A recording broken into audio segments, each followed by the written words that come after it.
एक जंगल में टुनटुनी चिड़िया अपने पति बंटी कबूतर के साथ रहती थी। गर्मी के दिन शुरू हो गए थे। एक दिन टुनटुनी चिड़िया 2 अंडे देती है। दोनों पति पत्नी अंडे की बहुत ही सावधानी से देखरेख कर रहे थे। ऐसे में टुनटुनी बंटी कबूतर से कहती है, सुनती हो, गर्मी अब धीरे धीरे बढ़ रही है। हम लोगों ने तो इतने दिनों तक इस घास फूस के घोंसलों में अपना जीवन काट दिया, लेकिन अब हमारे अंडों से हमारे बच्चे कुछ ही दिनों में बाहर आ जाएंगे। इस गर्मी को मेरे नन्हे नन्हे बच्चे कैसे सहेंगे? बच्चों को गर्मी ना सताए, इसके लिए हमें अभी से कुछ उपाय करना होगा। तुम ठीक कह रही हो, इस बार गर्मी कुछ ज्यादा ही बढ़ रही है, लेकिन अब कुछ समझ नहीं आ रहा है इस गर्मी से बचने के लिए क्या करूं। खैर तुम चिंता मत करो, मैं कुछ न कुछ उपाय करता हूं। तुम भी सोचो, शायद हम दोनों के दिमाग में कुछ न कुछ आइडिया मिल जाएगा। इस तरह दोनों अपने बच्चों को लेकर परेशान थे। वो अपने बच्चों को जरा भी तकलीफ होने देना नहीं चाहती थी। ऐसे ही कुछ दिन गुजर जाते हैं और एक दिन टुनटुनी की बच्ची अंडे से बाहर आ जाते हैं। टुनटुनी अपनी प्यारी प्यारी बच्चों को देखकर बहुत खुश हो जाती है। देखो जी, अपने बच्चे कितने प्यारे हैं, किसी की नजर ना लगे। ऐसा कहकर टुनटुनी अपने बच्चों को प्यार करने लगती है। एक दिन जब बंटी कबूतर भोजन की तलाश में जा रहा था, तभी उसे तालाब दिखता है। अरे वाह, कितनी ठंडी ठंडी हवा चल रही है। गर्मी का तो नामो निशान नहीं है। मैं आज ही जाकर टुनटुनी को ये बात बताऊंगा, फिर हम लोग यही अपना घोंसला बना के अपने बच्चों के साथ रहेंगे। ये सोचकर बंटी कबूतर बहुत ही खुश हो रहा था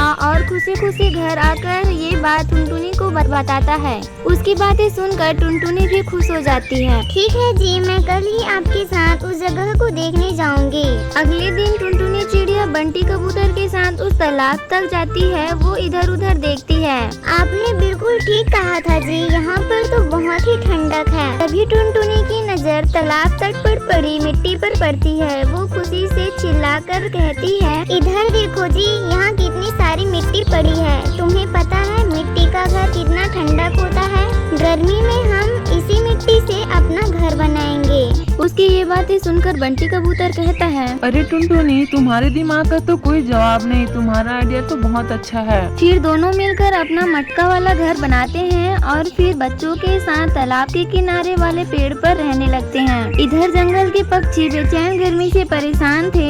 एक दिन कालू कौवा तालाब में पानी पीने जाता है। अरे ये क्या, यहाँ टुनटुनी चिड़िया तो मटका घर बनाकर आराम से रह रही है। वो टुनटुनी चिड़िया के मटके घर के पास जाकर आवाज लगाता है, टुनटुनी बहन, अरे ओ टुनटुनी बहन, तुम तो बहुत ही चालाक निकली। तुम यहाँ तालाब के किनारे मटका घर बनाकर रह रही है और मैं वहाँ गर्मी से जल रहा हूँ। तुमने ये हम पक्षियों के साथ अच्छा नहीं किया। तुम मेरे लिए भी एक जैसा मटका घर बनाकर दो। अगर तुमने ऐसा नहीं किया तो मैं तुम्हारा मटका घर तोड़ दूंगा। कालू भैया, ये तुम कैसी बात कर रहे हो? अगर तुम्हें भी यहाँ रहना है तो तुम भी अपना मटका घर बनाकर रहो।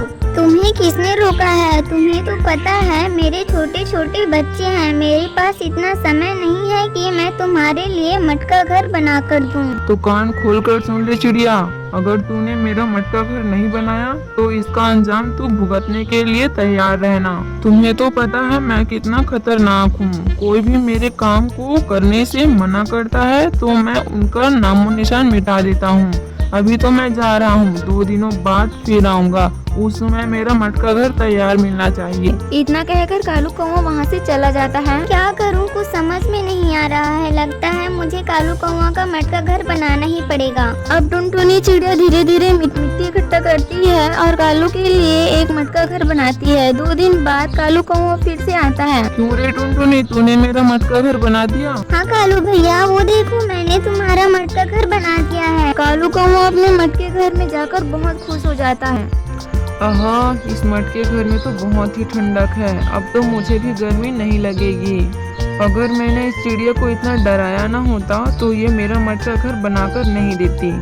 इस तरह कालू कौवा अपने मटके घर में रहने लगता है। जब जंगल के पक्षी को ये बात पता चलती है तो वो भी अपना मटका घर बनाकर खुशी खुशी वहाँ रहने लगते हैं।